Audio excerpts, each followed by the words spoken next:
Baik, Bapak Ibu peserta Blended Learning Financial Management Course kerjasama Helm dengan MMPT Sekolah Pasca Sarjana UGM. Assalamualaikum warahmatullahi wabarakatuh. Selamat pagi, salam sejahtera untuk kita semua.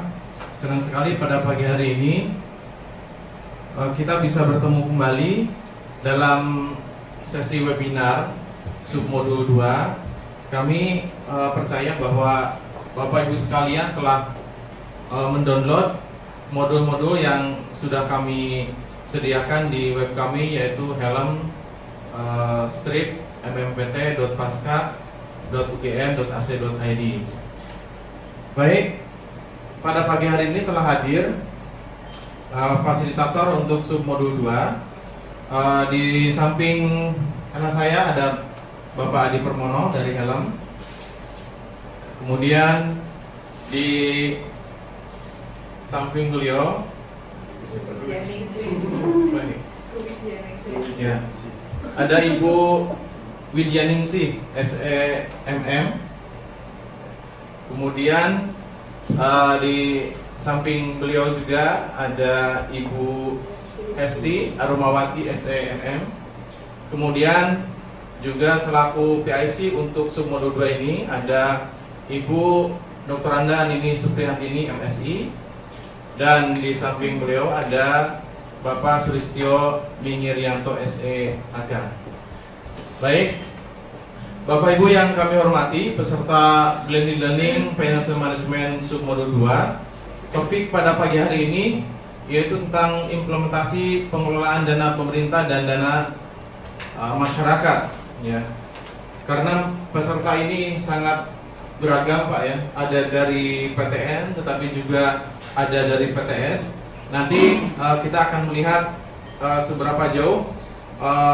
Saya yakin pasti ada celah-celah yang berbeda antara pengelolaan yang PTN dengan yang PTS. Nah, nanti kami harapkan dari masing-masing Pak PIC dan juga fasilitator terlebih dahulu akan menyampaikan summary tentang sub ataupun konten daripada modul, singkat saja. Kemudian nanti kita berharap pada pagi hari ini diskusi kita akan lebih diperbanyak sehingga Bapak Ibu sekalian bisa lebih leluasa untuk menanyakan hal-hal yang terkait tentang pengelolaan dana pemerintah maupun dana masyarakat.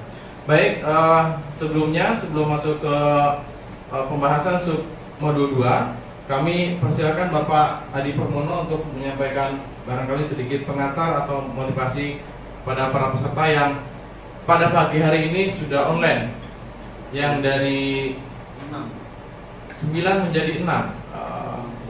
Baik, tidak apa-apa. Sebetulnya peserta yang sudah confirm ke kami itu sudah sekitar 30 orang, tapi mungkin karena masih ada aktivitas dan kesibukan lain, baru ada 6 orang yang bergabung dengan kita pada pagi hari ini. Baik, silakan Bapak Adi Purnomo. Terima kasih Pak Yoyo. Selamat pagi Bapak Ibu sekalian. Assalamualaikum warahmatullahi wabarakatuh. Salam sejahtera untuk kita semua. Yang terhormat para peserta webinar, baru 6 orang, tapi nggak apa-apa, nanti akan terus bertambah. Yang saya lihat ini para peserta yang tampil di gambar ini yang aktif sekali ya, dari Politeknik Pangkep, kemudian Bu Maria dari Unbira ya, Kupang malah sudah hadir dengan kita. Kemudian ada beberapa dari Stakpen dari Ambon.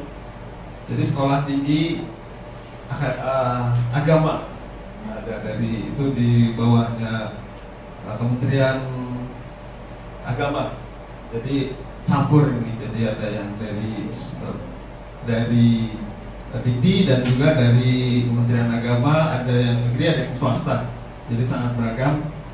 Dan mudah-mudahan Bapak Ibu peserta webinar hari ini tetap bersemangat ya, untuk mendengarkan dan memahami mungkin dan diskusi problem-problem yang dihadapi Bapak Ibu sekalian terkait dengan dana pemerintah, pengelolaan dana pemerintah, kemudian pengelolaan dana masyarakat, serta evaluasi, ya, monitoring dan evaluasi. Nah, ini sangat penting, saya rasa bagaimana memperoleh dana tersebut dari baik yang dari pemerintah maupun dari swasta, dan juga pengelolaannya, supaya pengelolaannya menjadi efektif dan efisien, terarah sesuai dengan kinerja, mungkin anggaran kinerja ya. Dan juga bagaimana melakukan evaluasi terhadap dana tersebut. Jadi Bapak Ibu sekalian, nanti saya harapkan Bapak Ibu aktif dalam memberikan mungkin pertanyaan, terutama problem-problem yang Bapak Ibu hadapi sehari-hari. Ini kebetulan hadir di sini adalah dari Direktorat Keuangan, dari Direktorat Keuangan semua. Beliau para narasumber yang sangat ahli dalam hal pengelolaan dana masyarakat maupun dana pemerintah sehari-hari serta evaluasinya. Jadi Bapak Ibu tetap semangat ya. Kita terus sampai nantinya ke webinar 3 sampai closing. Nah, nanti Bapak Ibu yang peserta baru ya, maksud saya seperti Stapen, Politeknik Negeri Pangkep ya, dan Unmira, kita akan melakukan training. Jadi face to face ya, nanti di UGM di Jogja. Kita rencanakan bulan depan. Nah, nanti Bapak Ibu akan banyak mendapatkan informasi. Nanti bisa bertemu langsung dengan para pakar atau fasilitator UGM dalam hal pengelolaan dana masyarakat maupun dari sistem informasi keuangan dan anggaran serta sistem informasi keuangan. Nah, Bapak Ibu nanti banyak memperoleh informasi. Jadi sekarang ini tanyakanlah sebanyak-banyaknya dulu, sehingga nanti pas bulan Maret nanti setelah webinar ketiga kita akan bertemu di sini selama 3 hari. Nah, dalam kesempatan itu Bapak Ibu bisa lebih banyak lagi memperoleh pemahaman, kemudian pengalaman, dan juga apa yang mereka lakukan ya. Demikian Bapak Ibu sekalian, pengantar dari saya kembalikan ke Pak Yoyo. Baik, terima kasih Bapak Adi yang telah memberikan pengantar. Langsung saja kami mohon nanti Ibu Dr. Nini Suprihandini MSc untuk menyampaikan summary dari keseluruhan submodul, karena pada pagi hari ini kita akan membahas 3 submodul dari submodul 2, yaitu submodul 2A tentang pengelolaan dana pemerintah, kemudian submodul 2B tentang pengelolaan dana masyarakat, penerimaan negara bukan pajak, dan kemudian terakhir monitoring dan evaluasi kinerja atau yang populer dengan istilah LAKIK. Baik, untuk kesempatan pertama kami mohonkan Ibu Nini Suprihandini untuk memberikan summary keseluruhan submodul 2. Silakan. Ya, terima kasih Mas Yoyo ya, panggilan akrabnya Mas Yoyo. Sebetulnya walaupun masih muda tapi sudah doktor ini. Nah, ini saya sudah diupdate para fasilitator Financial Management 2. Ini tadi sudah disampaikan ada 3 submodul. Yang sebelah kiri saya ini Mas, panggilannya juga Mas Yoyo ini, Mas Sulistyo Giryono. Nah, ini beliau juga sebagai kepala seksi di anggaran pemerintah. Ini pas sekali. Kemudian di sebelah saya juga ada Bu Hesti Arumawati, ini sebagai kepala subdirektorat perbendaharaan di Direktorat Keuangan. Kemudian di sebelah kirinya Bu Hesti ini ada Bu Ning, panggilan akrabnya. Beliau sebagai kepala seksi akuntansi manajemen. Baiklah, dari tiga submodul ini nanti akan kita bahas. Mungkin Bapak Ibu sudah membaca, kemarin materinya sudah kita kirimkan. Jadi ada untuk yang dana pemerintah ini nanti kita bahas tentang tata kelola pengelolaan keuangan dana pemerintah. Kemudian nanti struktur organisasinya seperti apa. Kemudian ada lagi pelaksanaan dan penyelesaian anggaran, termasuk kelengkapan dan norma waktunya, serta nanti akan dibahas juga tentang pengendalian internal dalam hal pengelolaan dana pemerintah. Nah, ini nanti akan kita sharing juga ya dengan Bapak Ibu, karena Bapak Ibu juga sudah praktek di masing-masing universitas. Nanti kita juga akan menginformasikan best practice yang ada di UGM. Nah, kemudian yang pengelolaan dana masyarakat atau penerimaan negara bukan pajak, ini nanti ada 5 materi yang akan kita bahas, yaitu mengenai sumber-sumber penerimaan dana masyarakat, baik itu sumber dana dari pendidikan maupun non pendidikan. Kemudian mekanisme dari penerimaan dana masyarakat ini apakah menggunakan sistem atau manual. Nah, ini nanti juga akan kami informasikan bahwa best practice yang ada di UGM itu kita sudah menggunakan sistem dengan host to host dengan bank-bank mitra kita. Kemudian mekanisme pencairannya juga seperti apa, nanti kita akan informasikan apakah dengan pencairan secara langsung atau dengan uang muka kerja. Nah, kemudian tata cara pertanggungjawaban dari dana masyarakat ini nanti kita bahas tuntas Bapak Ibu. Kami mohon peran aktif dari Bapak Ibu untuk mungkin masing-masing punya masalah di universitasnya, sehingga kita bisa sharing diskusi di kesempatan webinar ini. Kemudian tidak kalah pentingnya juga tentang pengelolaan rekening, karena baik itu di PTN, kemudian BLU, kemudian mungkin PTS juga, ini perlu adanya pengelolaan rekening dan ada aturan yang mendasari untuk pengelolaan rekening. Nah, kebetulan UGM sekarang sudah jadi PTNBH, sehingga walaupun berbadan hukum, tetapi kita tetap comply terhadap peraturan yang sudah ditetapkan oleh pemerintah. Kemudian yang terakhir, ini nanti Bu Widyaningsih akan memaparkan tentang monitoring dan evaluasi anggaran. Nah, ini nanti titik beratnya memang pada evaluasi anggaran. Tetapi kalau tadi disampaikan oleh Pak Yoyo, nanti ada diskusi masalah lagi. Nanti kita bisa sharing pengalaman dalam hal penyusunan lagi. Nah, kemudian tentu saja pengertian monitoring dan evaluasi akan kita bahas, kerangka konseptualnya seperti apa, kemudian tujuan dan manfaatnya, kemudian instrumen dan elemen untuk monitoring dan evaluasi, serta mekanisme monitoring dan evaluasi anggaran. Kemudian yang lain nanti kita bahas juga tentang metode dan model monitoring. Nah, ini nanti kita mungkin bisa kita informasikan best practice yang ada di UGM, yaitu sudah menggunakan sistem yang terintegrasi.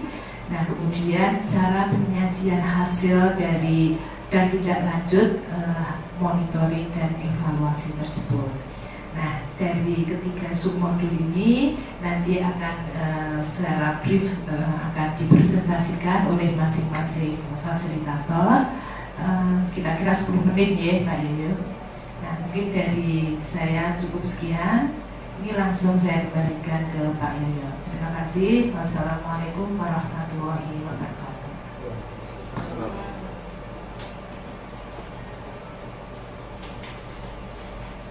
Baik, terima kasih Ibu Nini yang telah menyampaikan sampai keseluruhan submodul 2. Baik, langsung saja untuk selanjutnya, yaitu penyampaian ringkasan materi dari para fasilitator. Yang pertama materi submodul 2 tentang pengelolaan dana pemerintah yang akan disampaikan oleh Bapak Sulistyo Minggirianto, SEAK. Silakan. Terima kasih atas alokasi waktunya kepada kami untuk menyampaikan pengelolaan dana pemerintah. Yang kami hormati Bapak Ibu peserta Learning Management Course webinar submodul 2 di kawasan Indonesia Timur dan Tengah. Terima kasih atas alokasi waktunya. Mudah-mudahan penyampaian kita ini dapat menambah wawasan dan pengetahuan sebagai sharing dari kami Nas Gajah Mada ke PTN, PTN BLU, PTN PTS dan PTN BIA. Pada prinsipnya pengelolaan keuangan antara perguruan tinggi itu adalah sama. Namun yang membedakan terkait dengan dana pemerintah atau DIPA ini adalah dalam proses pencairan dananya. Kalau dana DIPA kita pengelolaannya adalah pencairannya melibatkan kantor pelayanan penyelenggaraan negara. Tetapi dalam pengelolaan PTN BLU dan PNBP, mungkin yang PTS ada beberapa dana yang sudah ada di masing-masing perguruan tinggi.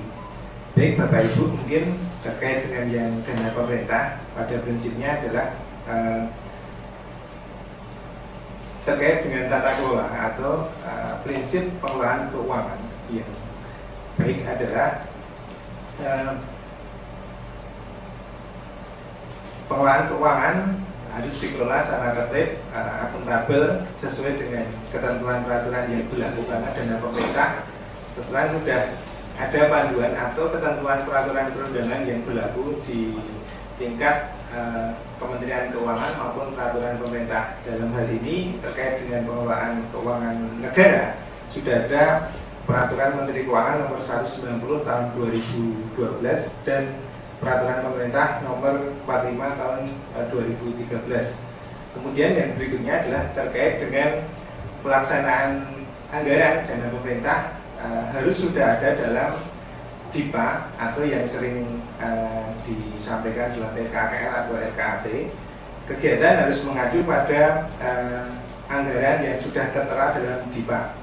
Kemudian dalam pelaksanaannya harus mengikuti standar biaya yang berlaku di lingkungan atau ditetapkan dalam Peraturan Menteri Keuangan. Terkait dengan pelaksanaannya, ketika ada surplus ataupun efisiensi, maka harus mengikuti ketentuan yang berlaku. Biasanya ini sudah ditetapkan dalam Peraturan Menteri Keuangan atau ketetapan perguruan tinggi yang mengikuti pada ketentuan perundangan yang berlaku. Kemudian terkait dengan aktivitas itu harus menggunakan rekening operasional yang sudah dibuka atau ditetapkan oleh perguruan tinggi. Kemudian terkait dengan kebijakan penutupan dan pembukaan rekening ini harus mengikuti ketentuan peraturan yang berlaku. Kemudian yang terakhir terkait dengan tata kelola ini adalah masa tahun anggaran adalah 1 Januari sampai dengan 31 Desember. Saya kira tata kelola keuangan ini harus diikuti, dilaksanakan dalam pelaksanaan anggarannya, sehingga kita kalau misalnya nanti proses akuntabilitas atau pertanggungjawaban di stakeholder maupun di auditor, kita insya Allah akan sesuai dengan ketentuan dan selamat, tidak ada temuan yang sifatnya material. Kemudian dalam organisasi perbendaraan tentunya ini adalah proses otorisasi dan pertanggungjawaban yang harus dimulai dari struktur penanggung jawab atau yang disebut dengan kuasa pengguna anggaran, atau dalam universitas biasanya adalah rektor, dan dalam politeknik adalah pimpinan atau direktur. Kemudian dalam organisasinya di bawahnya tentu KPA, kuasa pengguna anggaran, akan menetapkan di level pelaksanaan, yaitu pejabat penandatangan surat perintah pembayaran. Kemudian di situ ada penanggung jawab pelaksanaan atau pejabat pembuat komitmen. Di bawahnya tentu saja ada bendahara penerimaan yang itu sudah ada di level universitas maupun di politeknik gitu. Kemudian di level bendahara pengeluaran dan di bawahnya ada namanya bendahara pengeluaran pembantu dan pelaksana atau pemegang uang muka kerja.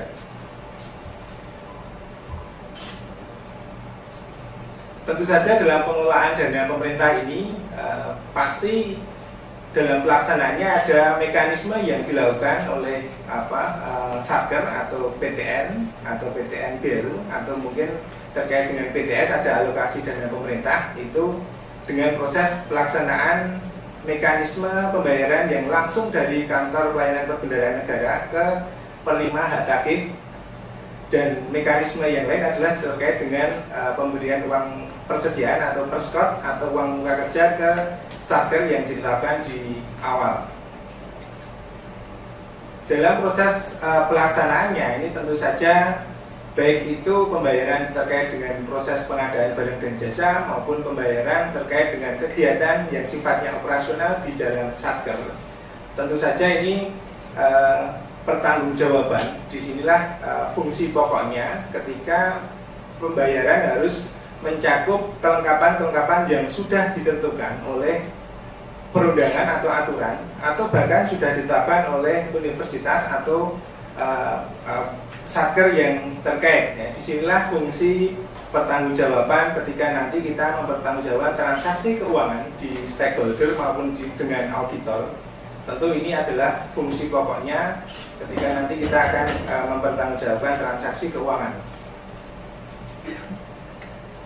Kemudian dalam proses norma waktu penyelesaian inilah yang saya kira menjadi permasalahan bersama. Ketika proses penyerapan anggaran biasanya Satker akan melakukan kegiatan di akhir tahun. Ini kita sesuai dengan norma waktu penyelesaian tagihan. Ini kita berharap seluruh Satker baik itu di kami UGM maupun di PTN baru atau PTS yang lain, biasanya permasalahannya adalah di waktu penyelesaian tagihan.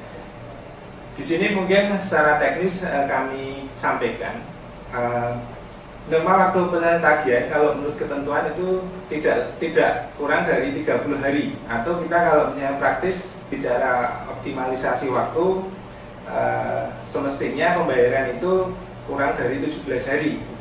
Nah, kami berharap dengan ketentuan ini barangkali nanti kita bisa mendiskusikan secara detail permasalahan-permasalahan terkait dengan penyelesaian tagihan pembayaran. Kemudian dalam proses pengawasan dan pengendalian internal dalam Satker yang mendapat alokasi dana pemerintah atau keuangan negara, kita masih harus mempertanggungjawabkan terkait dengan penggunaan pelaksanaan anggaran terkait dengan kegiatan-kegiatan kita di hadapan atau di depan auditor, baik itu BPK maupun APIP atau inspektorat, kemudian internal audit atau SPI. Nah, inilah ketika kita tadi dalam tata kelola sudah kita lakukan sesuai dengan asas atau ketentuan perundangan, mudah-mudahan dalam proses audit ini tidak ada permasalahan yang sifatnya material atau temuan yang sifatnya material. Kemudian dalam proses pengawasan dan pengendalian yang selanjutnya ada proses monitoring dan evaluasi. Di dalam pelaksanaan akan lebih optimal jika pelaksanaan kegiatan ini dilakukan monitoring dan evaluasi baik oleh pejabat struktural maupun oleh penanggung jawab kegiatan di unit kerja. Kemudian di level universitas yang bisa melakukan monitoring dan evaluasi di masing-masing penanggung jawab di unit kerja. Saya kira dengan proses pelaksanaan ini adalah mudah-mudahan kita bisa mempertanggungjawabkan secara optimal, secara memadai terkait dengan pelaksanaan anggaran.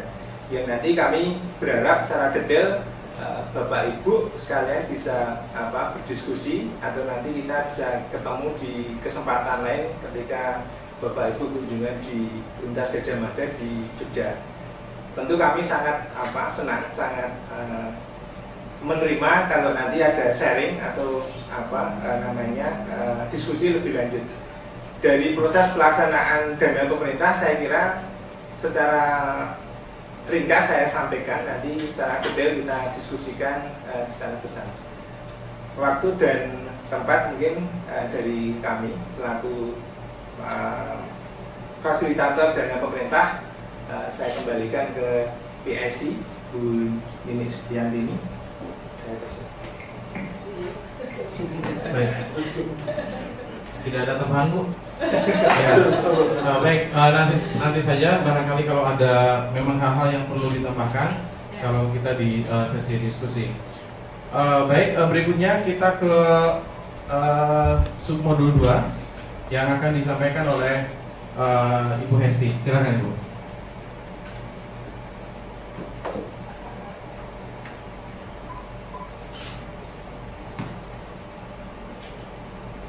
Terima kasih atas waktunya. Assalamualaikum warahmatullahi wabarakatuh.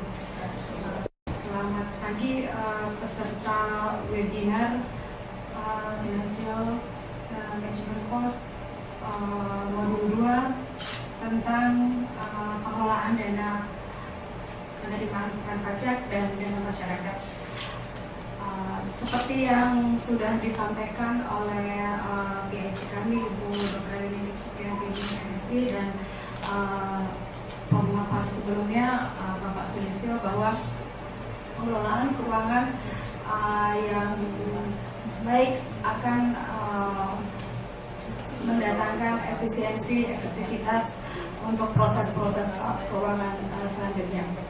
Untuk pengelolaan keuangan dana masyarakat dan PNBP untuk perguruan tinggi swasta dan perguruan tinggi negeri dan status badan layanan umum, pada modul yang sudah kami sampaikan terdahulu bahwa untuk penerimaan negara bukan pajak di modul-modul sebelumnya itu akan kami paparkan, sudah kami sampaikan tentang yang pertama, memahami sumber penerimaan, sumber-sumber penerimaan negara bukan pajak, kemudian sumber-sumber penerimaan dana masyarakat. Pada paparan pada slide pertama ini adalah mewakili slide nomor 9 dari modul yang sudah kami sampaikan. Jadi sumber-sumber penerimaan untuk perguruan tinggi negeri dan badan layanan umum serta perguruan tinggi swasta pada prinsipnya sama, yaitu bersumber dari dana pendidikan dan non pendidikan. Dari dana pendidikan itu bersumber dari kalau perguruan tinggi negeri dan badan layanan umum, sumber dari biaya pendidikan yaitu sumbangan pembinaan pendidikan yang biasa disebut dengan SPP, kemudian biaya operasional pendidikan yang biasa dengan BOP, serta sumbangan peningkatan mutu akademik SPMA, kemudian seleksi penerimaan mahasiswa, serta hasil kerjasama yang sesuai dengan peran dan fungsi manajemen perguruan tinggi. Kemudian untuk sumber-sumber penerimaan non pendidikan untuk perguruan tinggi negeri dan badan layanan umum, ini slide-nya slide 17 ya Pak ya. Itu tentang sumbangan atau hibah baik dari perorangan, lembaga pemerintah atau lembaga non pemerintah baik dari dalam maupun luar negeri. Kemudian sisa dari hasil usaha dari kegiatan perusahaan atau unit-unit yang dikuasai atau dimiliki oleh universitas. Kemudian hasil pemanfaatan fasilitas dan sumber daya manusia, penerimaan jasa bank dan jasa investasi, kemudian penerimaan lain dari masyarakat sebagai akibat dari kegiatan seluruh unit yang berada dan atau atas nama universitas. Kemudian untuk penerimaan perguruan tinggi swasta ini hampir sama Bapak Ibu peserta webinar. Jadi sumbangannya SPP masih sama istilahnya antara PTS dan PTN ataupun BLU sama SPP. Kemudian variabel pendidikan yang berkenaan dengan SKS yang diambil oleh mahasiswa yang bersangkutan. Kemudian mungkin bedanya istilah uang pangkal ya Bapak Ibu. Kalau untuk perguruan tinggi negeri itu dan PLU istilahnya SPMA, kemudian untuk yang swasta disebut uang pangkal ya, sumbangan uang pangkal. Kemudian ada lagi dana kegiatan mahasiswa. Kalau untuk jenis penerimaan non pendidikan untuk perguruan tinggi swasta hampir sama seperti yang sudah saya sampaikan tadi, dari sumbangan atau hibah dari perorangan baik pemerintah maupun lembaga non pemerintah, sisa hasil usaha dan sebagainya. Kami sampaikan untuk case di UGM itu angkatan 2012 ke belakang, sebelumnya itu masih menggunakan SPP, BOP dan SPMA. Tapi untuk sesuai dengan kebijakan pemerintah untuk tahun 2013 ke sini itu sampai sekarang ini menggunakan uang kuliah tunggal yang didasarkan atas peraturan pemerintah yang tarifnya tidak boleh melebihi dari PKT, yaitu biaya kuliah tunggal. Kemudian setelah kita memahami sumber-sumber penerimaan Bapak Ibu, kita akan menyampaikan tentang mekanisme penerimaan. Mekanisme penerimaan ini setelah kita identifikasi dua jenis penerimaan tadi, penerimaan pendidikan dan non-pendidikan. Ini untuk penerimaan pendidikan itu sebagian besar universitas itu sudah menggunakan metode host to host. Untuk di swasta itu memang ada beberapa yang masih menggunakan proses manual, jadi pembayaran melalui fakultas, kemudian nanti fakultas membayarkan ke universitas, itu yang masih metode mungkin masih banyak yang swasta implementasinya seperti itu. Tapi untuk sekarang ini sudah banyak perguruan tinggi negeri yang menggunakan sistem host to host, yang mana penerimaan secara real time sudah bisa terbayar melalui bank mitra dengan universitas tersebut. Sebenarnya banyak sekali manfaat apabila kita melakukan pembayaran melalui host to host. Laporan penerimaan bisa real time, kemudian proses akademik lebih lancar karena KRS bisa online, kemudian pembayaran sesuai dengan kewajiban yang harus dibayar, dan tidak kalah pentingnya keuntungannya adalah bisa mengurangi resiko pembayaran yang tidak terdeteksi. Kemudian untuk penerimaan non pendidikan itu case di Universitas Gadjah Mada, kami menggunakan metode melalui virtual account untuk penerimaan kerjasama. Rekening virtual account tersebut adalah rekening maya atau rekening bayangan, yang mana rekening tersebut memuat kodifikasi unit kerja, kemudian kode peruntukan dan rekanan yang melakukan pembayaran. Jadi digitnya ada sekitar 16 digit. Manfaat dari penerimaan melalui rekening virtual account rekening maya tersebut adalah kita bisa mengurangi jumlah rekening real yang ada.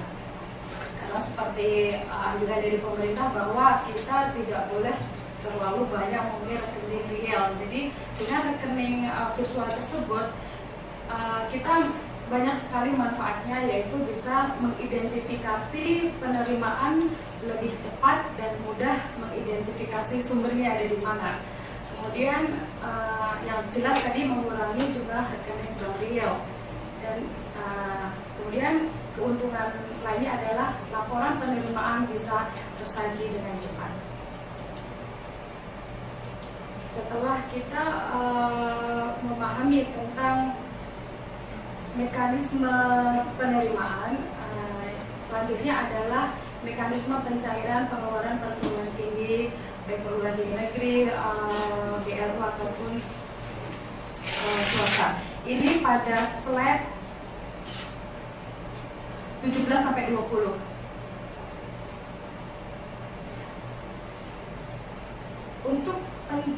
Untuk mekanisme pengeluaran dana masyarakat ataupun PNBP ini kita ada 2 metode. Yang PNBP bisa menggunakan ganti uang dan permohonan melalui LS. Kemudian untuk dana masyarakat itu kita dengan permohonan uang muka kerja dan pembayaran langsung.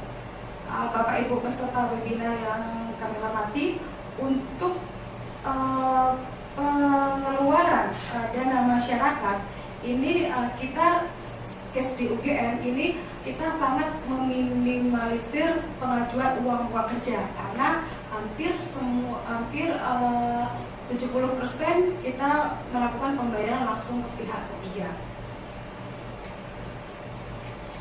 Setelah mekanisme pencairan, kemudian pertanggungjawaban. Untuk pertanggungjawaban baik dana masyarakat maupun PNBP, kita masih mengacu pada peraturan Menteri Keuangan. Jadi kita masih mengacu pada standar biaya umum dan peraturan pemerintah tentang tata cara pencairan. Setelah kita mekanisme pertanggungjawaban, kemudian yang tidak kalah pentingnya adalah untuk SPJ surat pertanggungjawaban bisa dipertanggungjawabkan ini melalui proses verifikasi.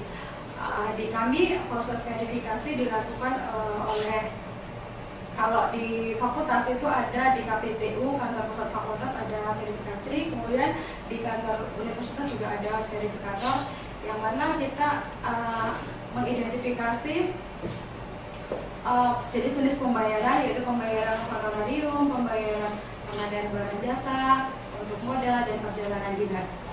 Untuk pertanggungjawaban ini, teman-teman verifikator ini kita sudah membuat pedoman yang sudah ada SK rektoriat tentang SK pertanggungjawaban, pedoman pertanggungjawaban transaksi keuangan. Jadi teman-teman verifikator berpegang pada pedoman tersebut. Setelah proses pertanggungjawaban, terus selanjutnya adalah laporan. Jadi setelah kita tadi universitas ataupun pihak KPTU meluncurkan dana ke para PUMK, maka kewajiban PUMK adalah membuat laporan keuangan, laporan pertanggungjawaban, yaitu dengan membandingkan hitung kembali uang muka yang sudah diambil dengan jumlah pertanggungjawaban yang sudah ter-SPJ.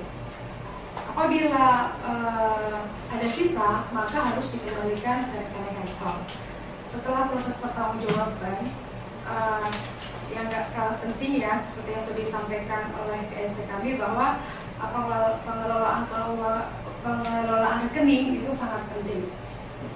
Rekening di kami ada rekening pengeluaran, yaitu merupakan rekening pada bank atau kantor pos yang digunakan untuk menampung, mohon maaf Pak, ini slide-nya slide yang tentang pengelolaan ke rekening gitu, slide 36 sampai 44.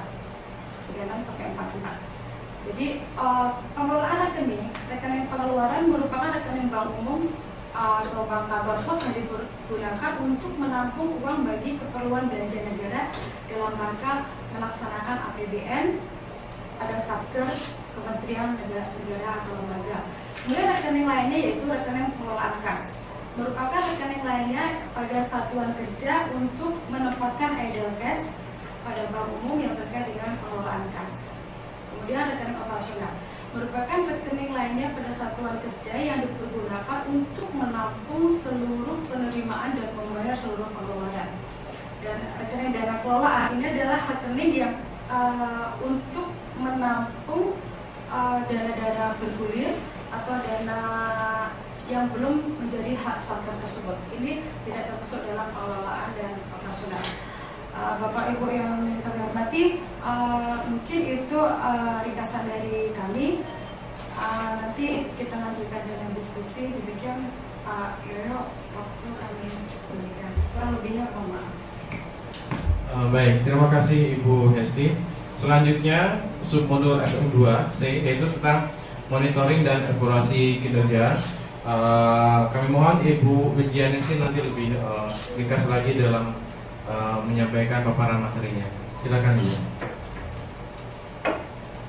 Terima kasih Pak Yoyo atas waktu yang diberikan pada saya selaku fasilitator dalam materi modul 2C. Nah, di dalam modul yang telah kami sampaikan ada 7 materi yang pembelajaran yang kami sampaikan, namun untuk efisiensi waktu maka akan kami fokuskan pada 3 pokok bahasan yang kami orientasikan. Yang pertama yaitu pada pengertian monitoring dan evaluasi anggaran. Kemudian yang kedua, bagaimana merancang sistem monitoring dan evaluasi anggaran. Kemudian yang ketiga adalah menganalisis dan menerapkan serta mengendalikan sistem monitoring dan evaluasi anggaran. Fokus dari ketiga pokok bahasan tersebut menjadi sangat penting karena monitoring dan evaluasi merupakan langkah yang harus dilakukan oleh manajemen terhadap pelaksanaan suatu kegiatan yang sudah direncanakan. Nah, untuk mempermudah monitoring dan evaluasi anggaran, maka diperlukan suatu rancangan ataupun desain sistem monitoring dan evaluasi anggaran yang dapat dijalankan dengan mudah, cepat, tepat, dan akurat, baik secara manual maupun terkomputerisasi.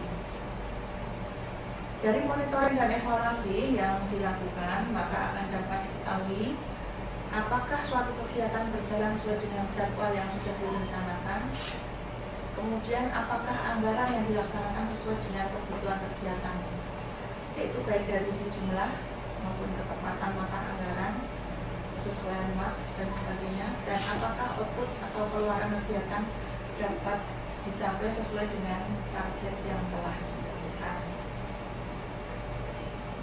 Nah, monitoring sendiri merupakan fungsi manajemen yang dilakukan pada saat kegiatan berlangsung melalui laporan kemajuan pelaksanaan kegiatan dan penerapan realisasi anggaran.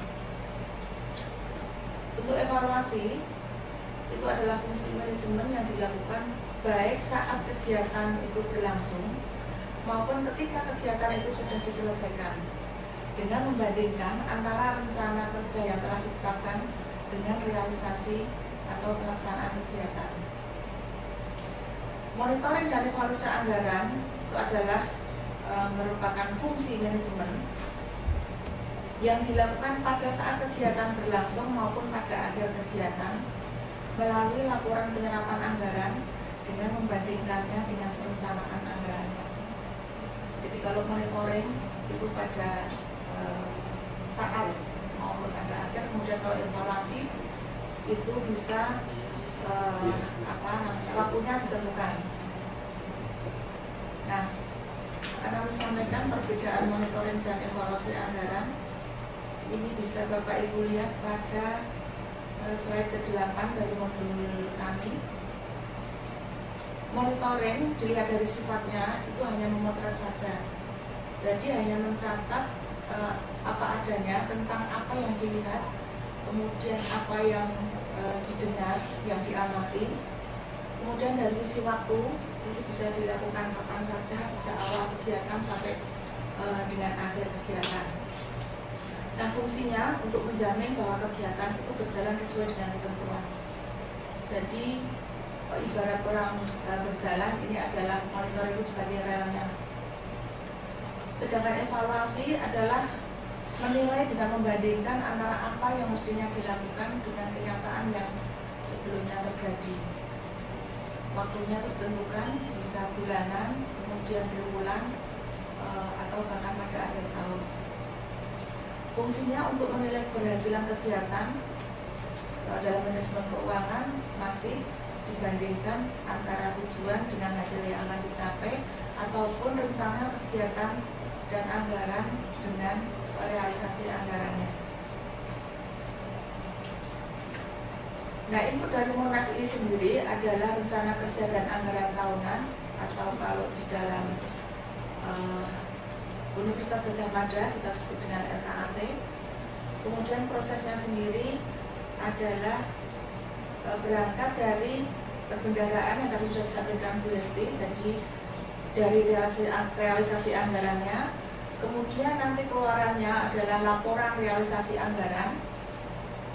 Setelah kita evaluasi, maka akan ada outcome-nya, yaitu pelaksanaan kegiatan dan anggaran sesuai dengan rencana kerja dan anggaran yang telah ditetapkan.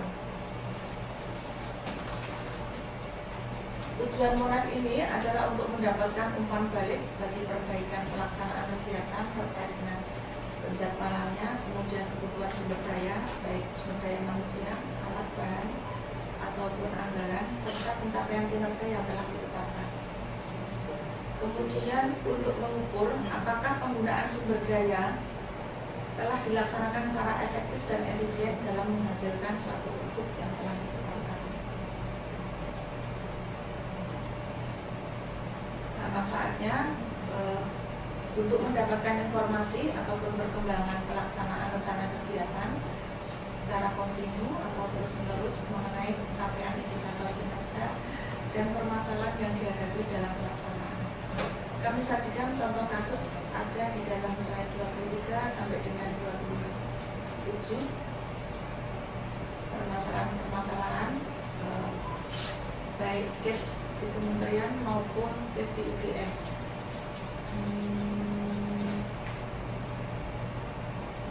Nah, instrumen monitoring dan evaluasi sendiri dari data yaitu data keuangan, arsip, dan SPJ atau surat pertanggungjawaban.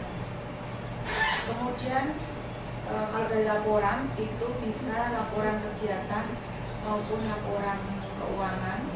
Laporan kegiatan bisa berupa contohnya laporan kegiatan workshop dan lain-lain.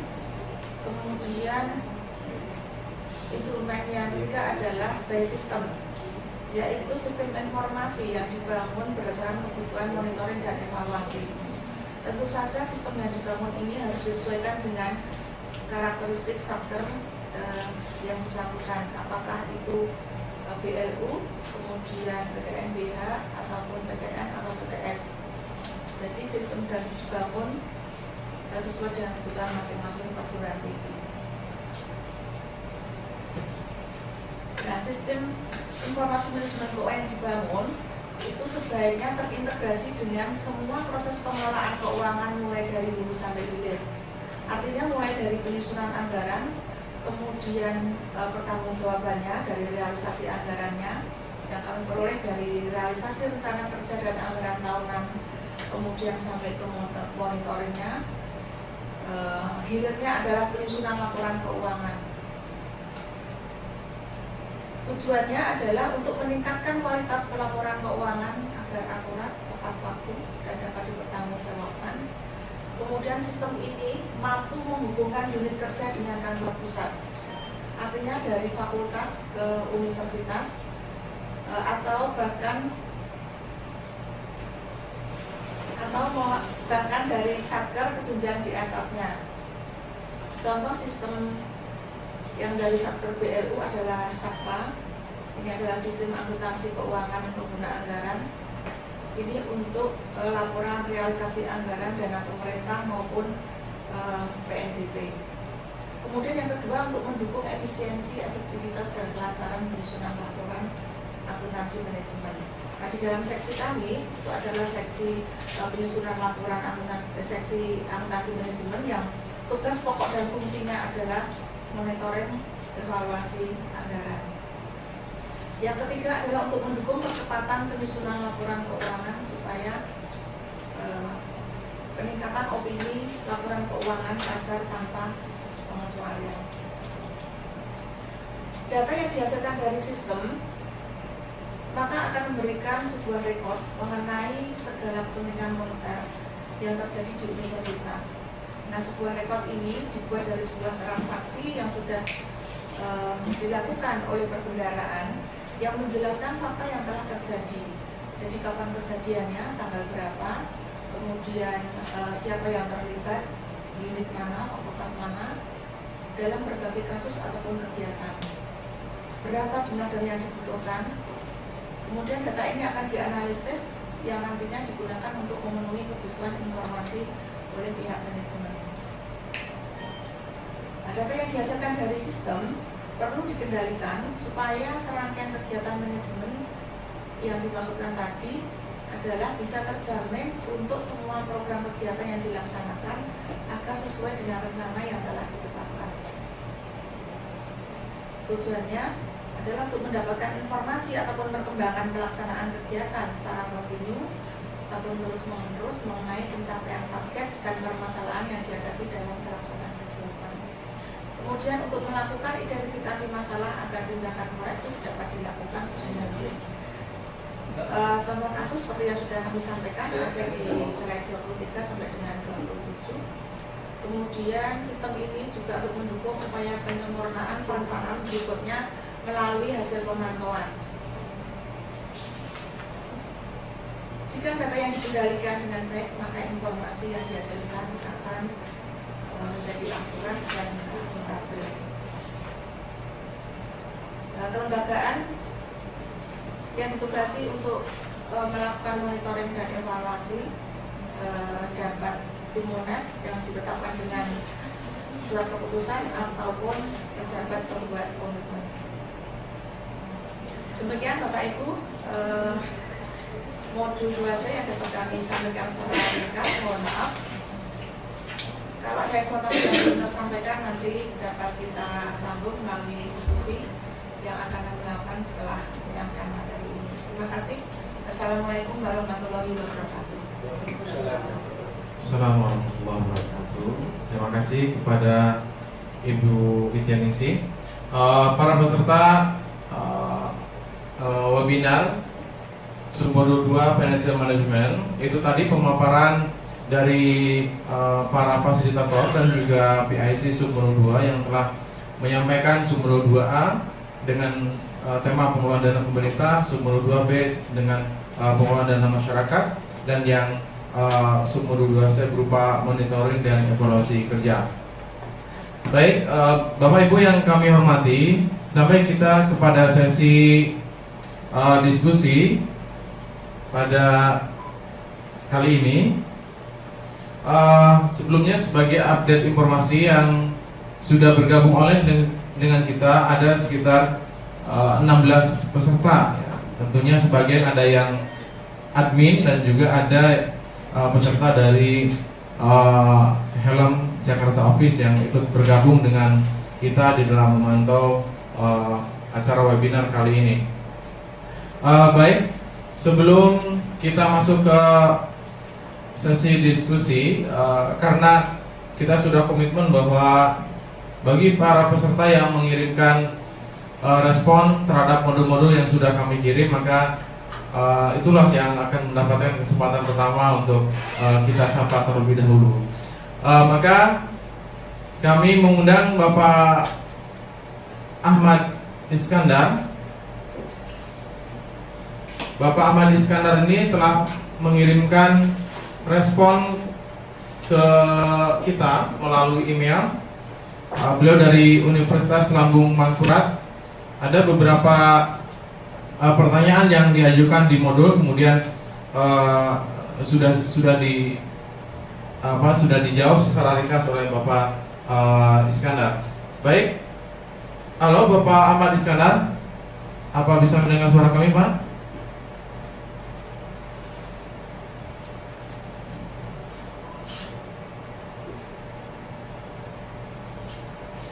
Halo Pak.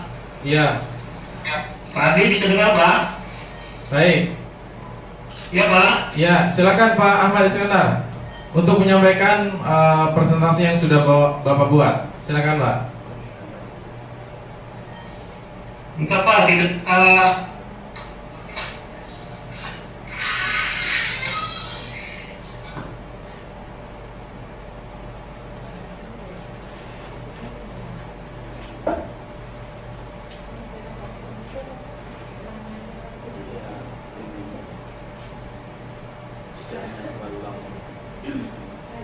Ya, Pak Iskandar.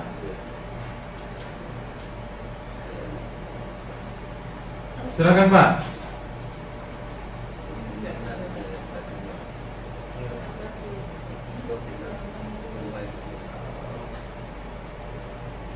Dekat nggak tadi Pak Ahmad?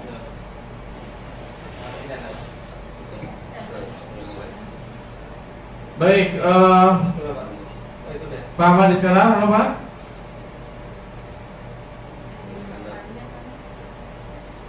Baik, Bapak Ahmad Iskandar, sayang sekali ya Bapak telah mengirimkan respon ke kami, tapi kelihatannya koneksi Bapak Ahmad Iskandar ini kurang baik.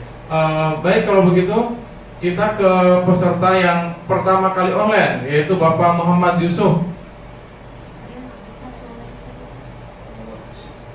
Halo Pak Muhammad Yusuf.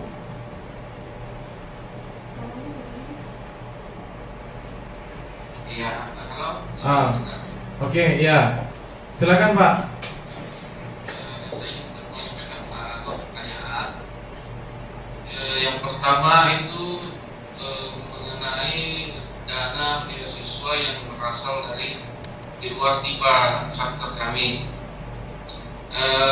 Yang ingin saya tanyakan, apakah dana tersebut termasuk PNBP dan mesti disetorkan dulu ke kas negara dalam pencairannya, atau bisa langsung dicairkan ke yang bersangkutan.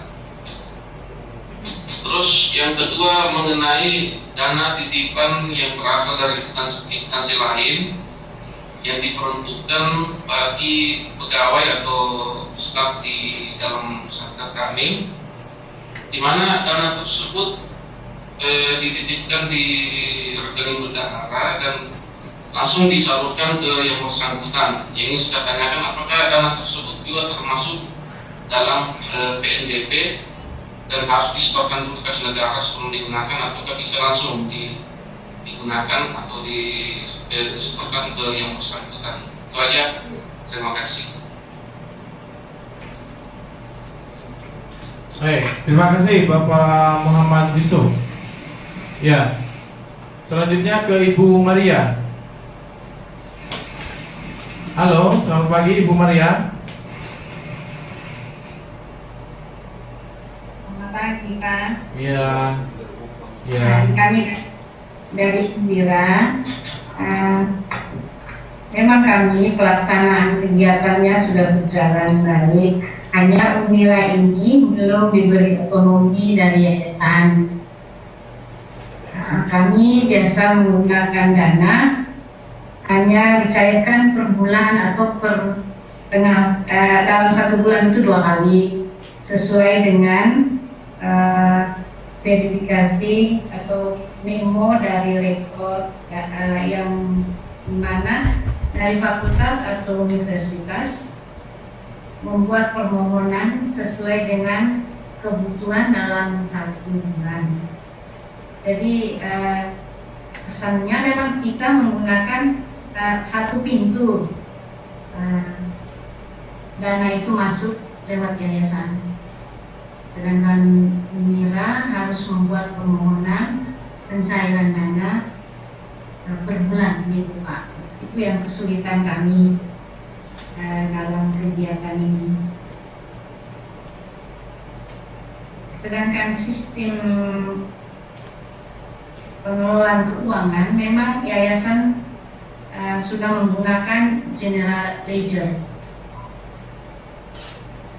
Itu saja Pak, kami dengan masalah. Baik, terima kasih Ibu Maria dari Kupang. Baik, selanjutnya satu peserta lagi, Bapak Alfian Misran. Ini dari Labung Mangkurat juga ya. Halo, Bapak Alfian. Ya, halo.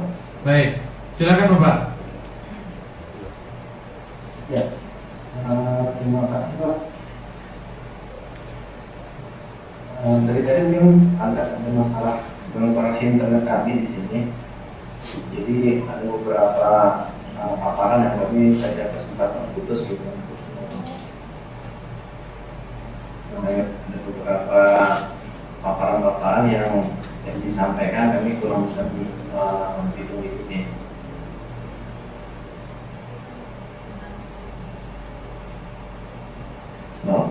Ya, baik Pak. Barangkali ini kan siasatnya nanti Bapak bisa langsung membaca modul-modul yang sudah kami upload, atau nanti juga Bapak bisa langsung mencermati kembali hasil dari webinar ini. Nanti karena hasil webinar ini nanti akan kita juga upload dalam bentuk video. Baik, ada hal yang ingin ditanyakan Pak, Bapak Alfian? Selain dari koneksi internet tadi, silakan. Baik, baik kalau begitu. Terima kasih Bapak Alfian. Ya, tadi ada dua pertanyaan ya dari Bapak Yusuf dan juga Ibu Maria Teresa. Ini ada satu pertanyaan lagi dari Universitas Muhammadiyah Kendari.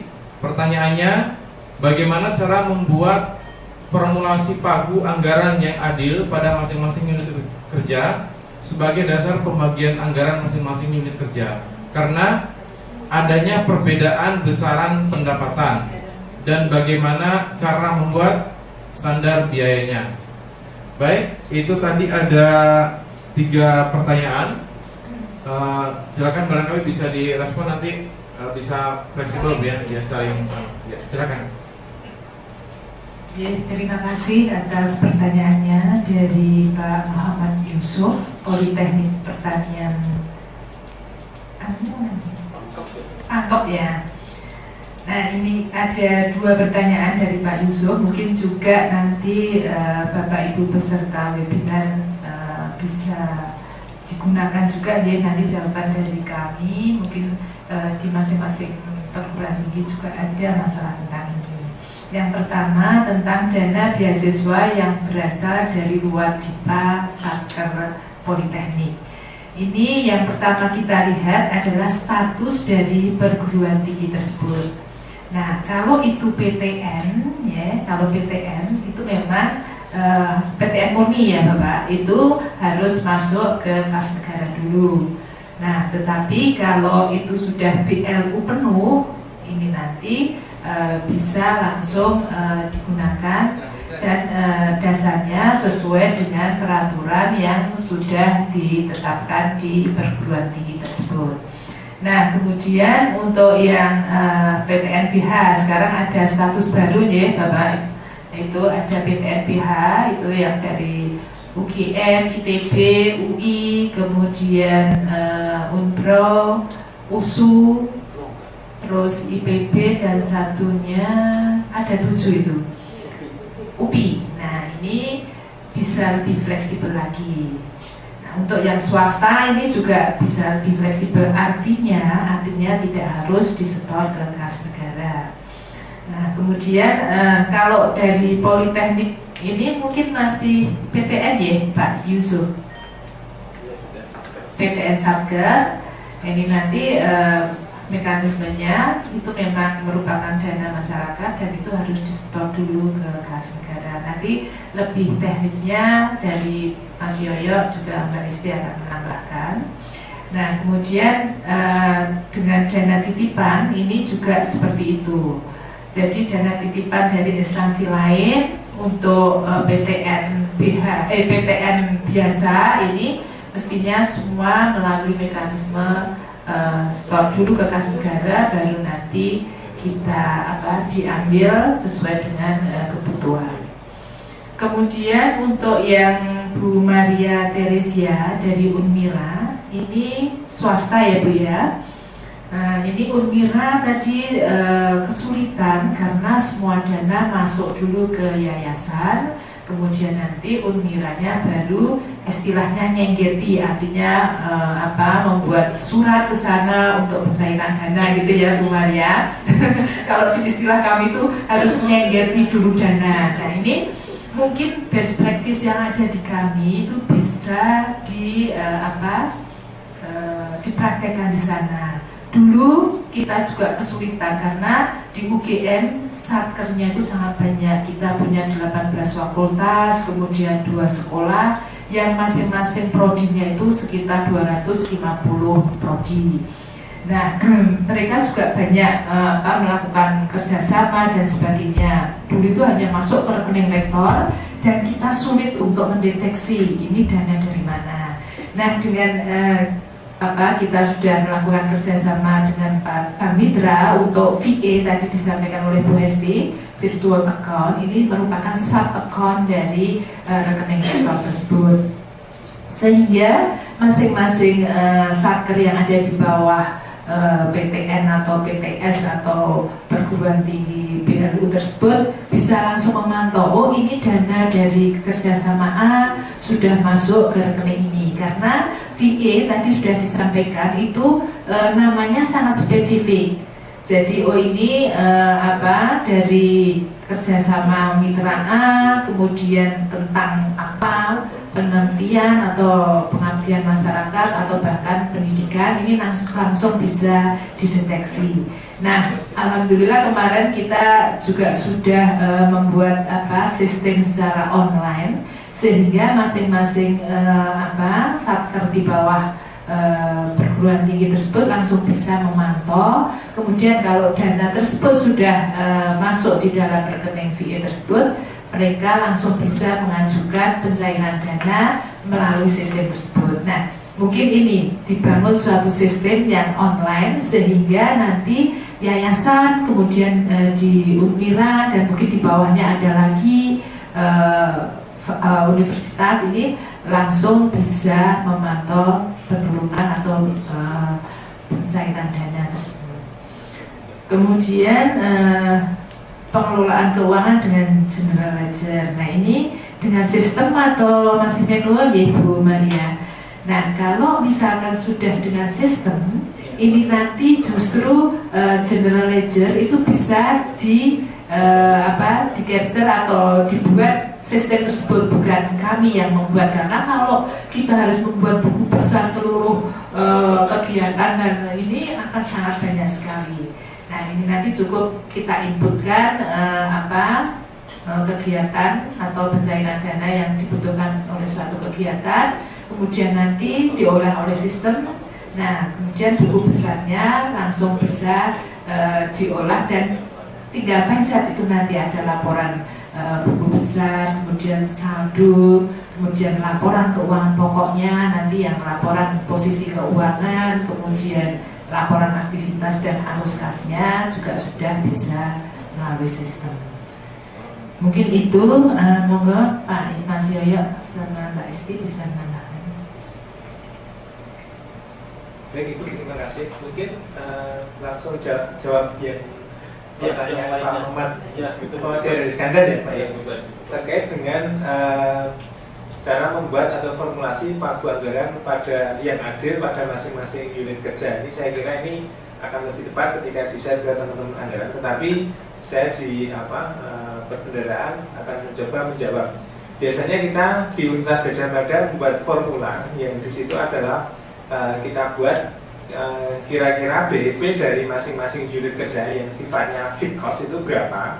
Kemudian dari dasar itulah universitas akan menetapkan cost masing-masing unit kerja secara tetap. Kemudian ada variabel cost yang di situ menggunakan formula. Formula ini dengan menggunakan indeks program studi yang dikeluarkan oleh Dikti. Ya, di sini sebagai basis perhitungan, kemudian dikalikan dengan jumlah mahasiswa di masing-masing prodi tadi. Kemudian dikalikan porsi fakultas atau sekolah yang ini sudah ditetapkan oleh universitas. Jadi di sini tidak ada kita fair membaginya di masing-masing jurusan atau sampai dengan program studi tadi. Alokasi per fakultas per sekolah berapa? Yang di sini adalah basis perhitungan dengan fixed cost atau standar biaya tetapnya. Kemudian ada variable cost-nya.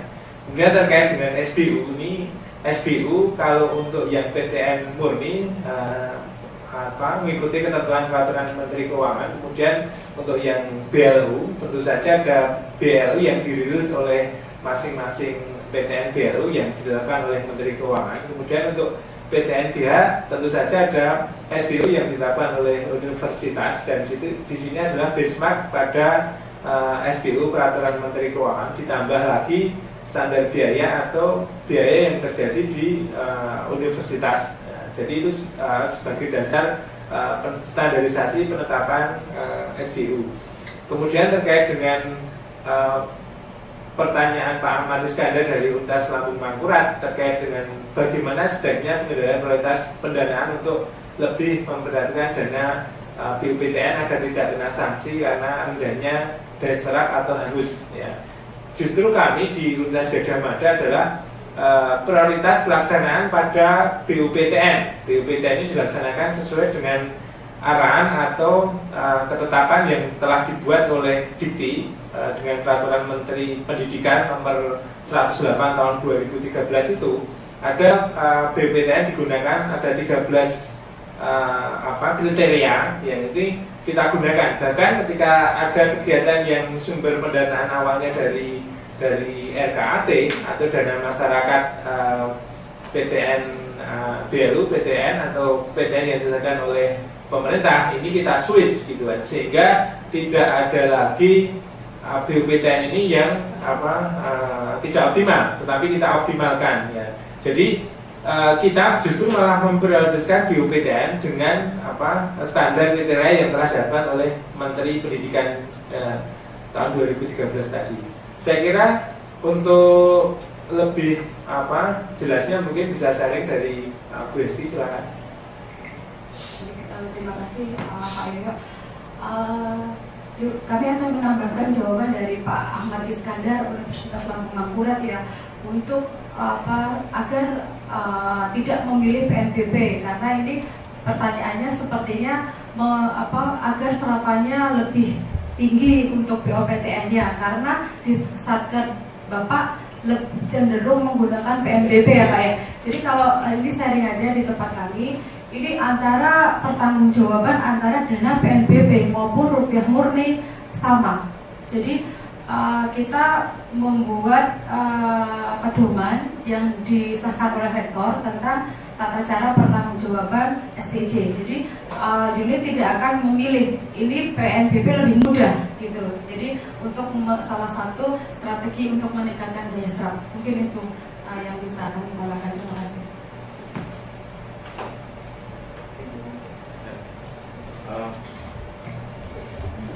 Baik, selanjutnya ke Bapak Jeremias dari STA KPN Ambon ya, Stakpan. Halo Bapak Jeremias.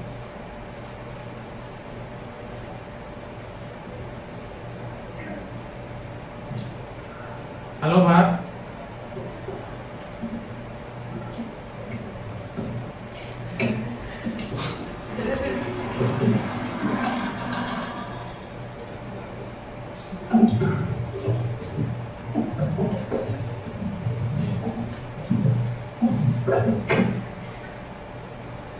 Bapak Jeremias.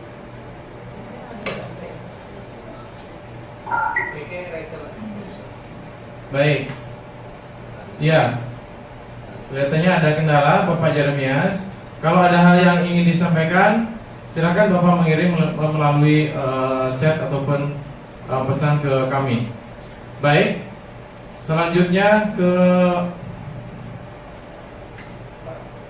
Bapak Jupriyadi.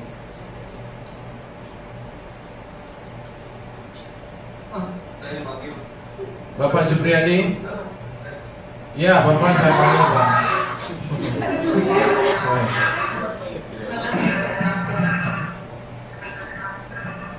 Halo Bapak Jupriyadi. Iya, halo. Baik, silakan Pak.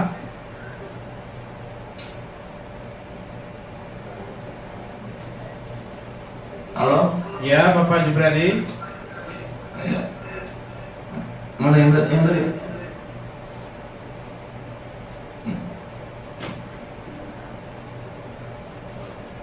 Baik Pak. Ada hal yang ingin disampaikan Pak? Silakan Pak.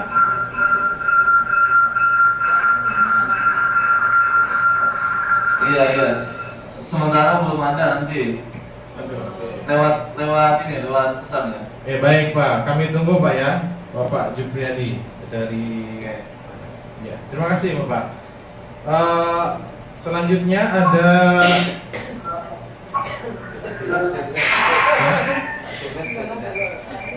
Coba kami kembali ke Bapak Jeremias. Halo Pak Jeremias.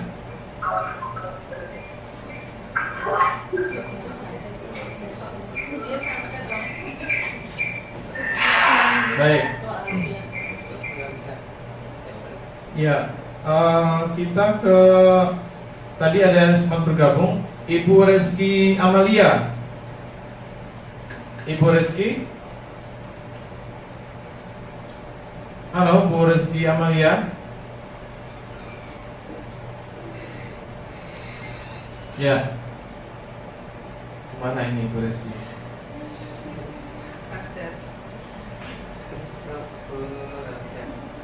Ya, ke Ibu Nur Hafizah. Halo, Ibu Nur Hafizah.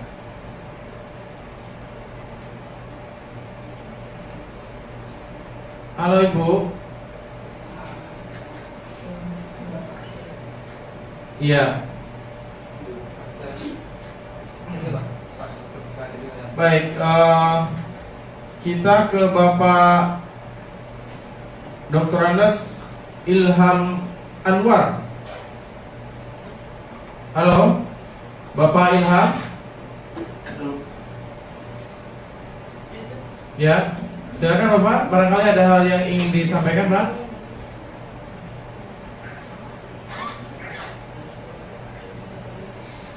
Bapak Ilham.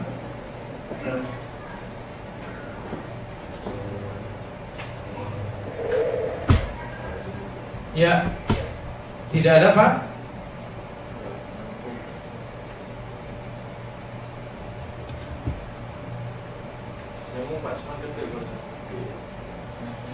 Baik. Ya.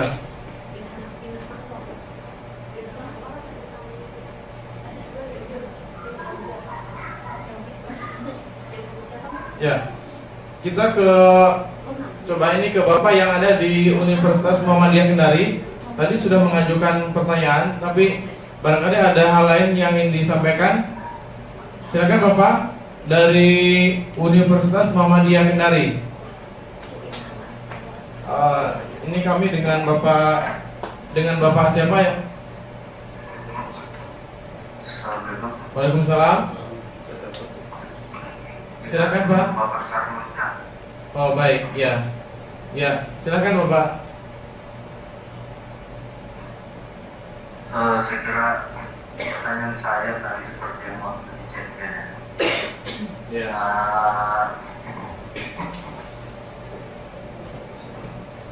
Karena permasalahan kami kalau di Universitas Muhammadiyah Kendari, memang kendalanya ketika masing-masing unit kerja buat RAB cenderung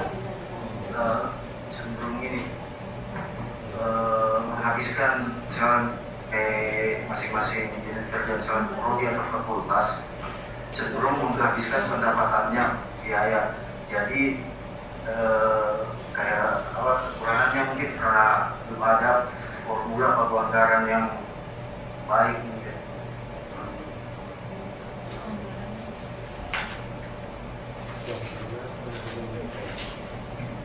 Baik, terima kasih Bapak. Dengan Bapak siapa tadi? Mohon maaf, saya lupa. Pak Sarmansyah. Bapak Sarmansyah, ya dari Universitas Muhammadiyah Kendari. Mohon Pak nanti kalau bergabung dengan kami, jadi nama Bapak dulu ditulis, baru kemudian nama lembaganya. Jadi biar kami bisa langsung dengan leluasa bisa menyapa Bapak. Baik, terima kasih Bapak Sarmansyah dari Universitas Muhammadiyah Kendari. Barangkali bisa direspon dulu, Bu, silakan Bu. Terima kasih Pak Sahrul Sarmansyah ya dari Universitas Muhammadiyah Kendari. Tadi kalau tidak salah tangkap pertanyaannya, di sana banyak yang buat rencana anggaran belanja, tetapi cenderung untuk menghabiskan. Nah, di kami Pak, ini nanti ada tim untuk evaluasi atau verifikasi usulan tersebut. Jadi memang kalau unit kerja ini belum ada kesamaan persepsi itu cenderungnya ya udah pokoknya kita usulkan anggaran yang sebesar-besarnya tanpa memikirkan apakah itu efisien, apakah efektif dan efisien. Nah, solusinya itu nanti usulan-usulan tersebut ada diusulkan ke universitas, kemudian universitas ada tim untuk memverifikasi usulan tersebut. Nah, sehingga di situ nanti akan dikoreksi ya, misalkan oh ini tidak mungkin untuk menghasilkan suatu kegiatan ini, kita sudah ada standar-standarnya untuk kegiatan A ini. Kalau misalkan usulannya terlalu tinggi, itu nanti kita coretin, kemudian kita koreksi, dan hasil koreksi tersebut nanti kita kirim ke yang bersangkutan. Begitu Pak? Ada tambahan monggo?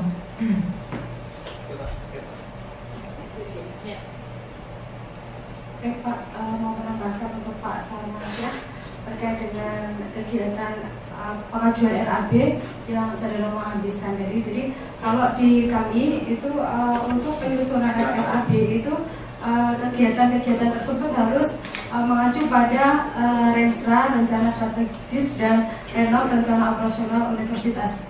Kemudian untuk proses RAB tersebut disetujui, seperti yang sudah disampaikan Bu Nini, ada verifikasi, juga ada review. Jadi review tentang harga satuan tersebut juga mengacu pada standar-standar biaya, ketentuan, tarif yang sudah disahkan oleh pihak universitas. Mungkin itu Pak Sarmansyah yang bisa kami tambahkan. Terima kasih. Baik, berikutnya ini ada pertanyaan dari Bapak Jupriyadi ya, dari Rektorat Universitas Lambung Mangkurat. Pertanyaannya cukup menarik ini. Bagaimana mengoptimalkan fungsi monitoring agar permasalahan rendahnya daya serap yang rendah tidak selalu berulang?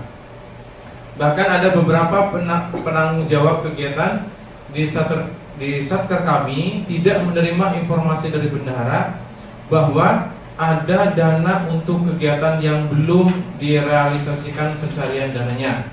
Terima kasih. Ya, baik, barangkali bisa direspon oleh ya sama nanti Bu Widya. Silakan Pak. Terima kasih, ini Pak Supriyadi dari Universitas Lambung Mangkurat. Jadi memang benar Pak, monitoring ini harus diupdate laporan terakhirnya secara rutin berkala. Bahkan di kami pimpinan Rektor UGM itu membentuk tim untuk melakukan monitoring bulanan, ya. Minimal dalam 1 bulan itu harus ada laporannya. Dan kita adalah difasilitasi dengan aplikasi SIMQ yang itu secara up to date kita bisa melihat penyerapan day to day dari masing-masing unit kerja. Memang ketika permasalahan di Bapak sepertinya ada laporan antara bendahara dengan penanggung jawab kegiatan di masing-masing unit kerja. Kebetulan di UGM alokasinya anggarannya adalah mencakup 18 fakultas dan 2 sekolah vokasi dan sekolah pasca sarjana. Tentu saja kalau misalnya kita tidak diberi fasilitas dengan sistem, maka kita juga akan rendah. Nah, kemudian optimalisasinya di samping kami membentuk tim tadi, tim yang bertugas untuk melakukan pendampingan. Jadi ketika ada alokasi anggaran, tentu saja ini masih sifatnya tentu ada beberapa perubahan anggaran. Nah, ini tim tadi dalam pelaksananya, dalam melakukan pendampingan, kira-kira terkait dengan optimalisasi misalnya kesesuaian mata anggaran keluaran atau MAK dengan kegiatannya. Di sini timlah yang bertugas untuk mendampingi ini yang benar atau yang sesuai dengan ketentuan adalah MAK-nya perlu dilakukan usulan perubahan di anggaran, maka itu dilakukan perubahan anggaran sehingga anggaran atau pelaksanaan kegiatan dapat dilaksanakan sesuai dengan alokasinya dan tidak menyimpang dari ketentuan. Ya. Jadi optimalisasinya adalah dengan tadi tim yang dibentuk secara langsung oleh rektor, kemudian bertugas salah satunya adalah mendampingi terkait dengan pelaksanaan kegiatannya. Yang berikutnya adalah monitoring dilakukan secara berkala day to day dengan difasilitasi dari sistem. Sementara kalau misalnya belum ada sistem komputerized, barangkali bisa melihat dari proses penyerapan anggaran dari laporan yang dilakukan dalam buku kas umum bendahara. Saya kira itu akan membantu untuk optimalisasi penyerapan anggaran. Mungkin dari Ibu Widya Ningsih, tim Monef, ya, salah satunya tim Monef bisa menambahkan. Terima kasih Pak Yayo. Jadi dari sisi penyerapan anggaran yang rendah, ini bisa kita lihat dari sisi jadwal pelaksanaan kegiatan. Kemudian yang kedua adalah dari sisi penganggarannya. Kalau kita lihat dari sisi jadwal pelaksanaan, itu apakah kegiatan yang dimaksudkan itu sudah sesuai dengan jadwal yang direncanakan. Sebaiknya semua kegiatan itu dijadwalkan sehingga kegiatan itu tidak akan menumpuk di akhir tahun. Biasanya pada akhir tahun kegiatan itu akan dilaksanakan secara bersama-sama sehingga banyak kegiatan yang tidak bisa kita laksanakan. Kemudian dari sisi penganggarannya sendiri, unit biasanya terlalu longgar untuk menganggarkan sehingga serapan ini menjadi lebih rendah karena faktor pembandingnya akan lebih besar daripada realisasinya. Saya kira itu tambahan dari kami. Terima kasih. Ada tambahan dari Ibu ini? Ya. Baik. Ini memang ada beberapa peserta yang terkendala dengan persoalan mic ya. Jadi Bapak Ilham dan juga Bapak Jeremias. Jadi nanti kami saran kepada Bapak Ibu peserta webinar, mohon nanti kalau saat registrasi webinar juga dapat didampingi oleh tim IT dari tempat Bapak Ibu bekerja agar proses mengikuti webinar bisa berlangsung dengan baik. Baik, peserta berikutnya yang kami sapa kembali, coba Ibu Reski Amalia.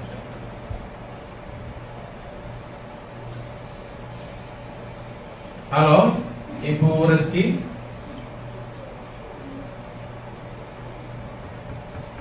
Ibu Reski Amalia, apakah masih bersama kami, Bu? Atau sudah sibuk dengan keuangan?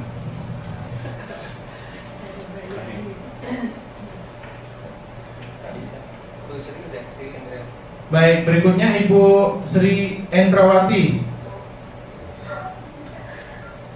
Ada suaranya, ada suaranya. Iya, Iya. Iya Pak. Iya, silakan Bu.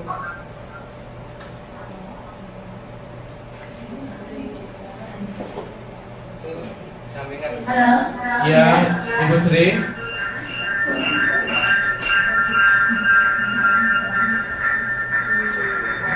Halo, maaf Pak, suaranya.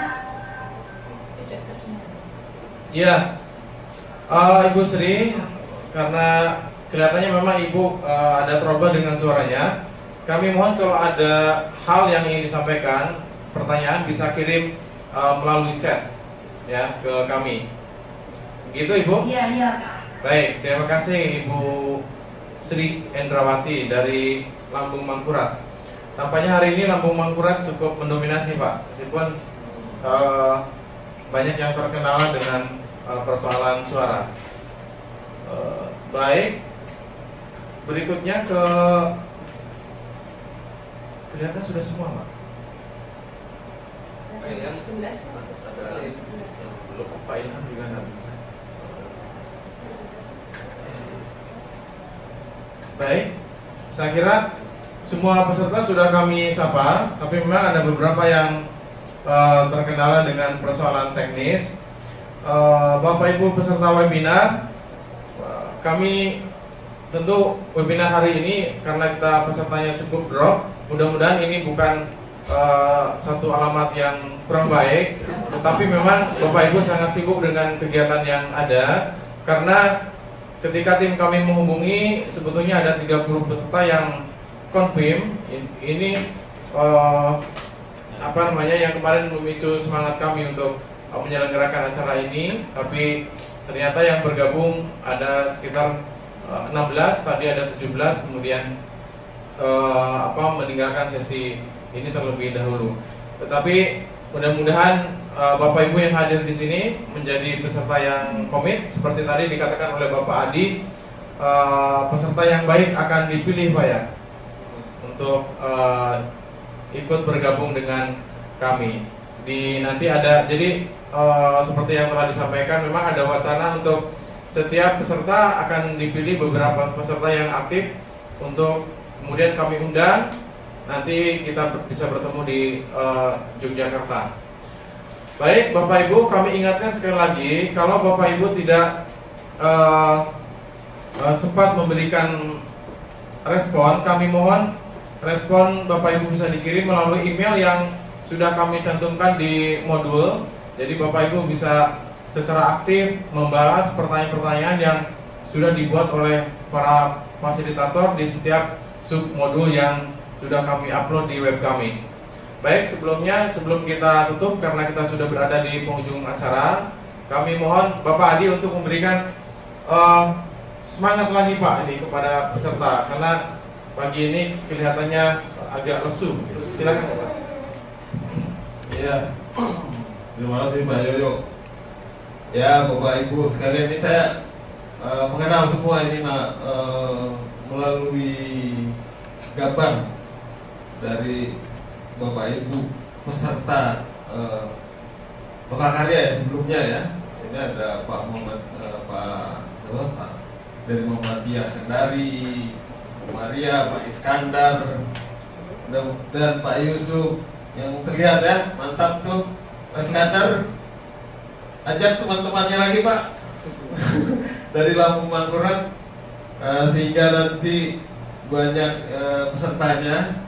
Kemudian Bu Maria mungkin ajak Pak Rektor 2. Itu kelihatannya kan kasus-kasusnya banyak tuh Bu, problem-problemnya yang mungkin dihadapi antara universitas dengan yayasan. Nah ini kesempatan ini Bu Maria dan Pak Wakil Rektor 2 bisa menanyakan kepada fasilitator dari UGM yang memang sudah memiliki otonomi, jadi sebetulnya sama dengan swasta tuh UGM ini.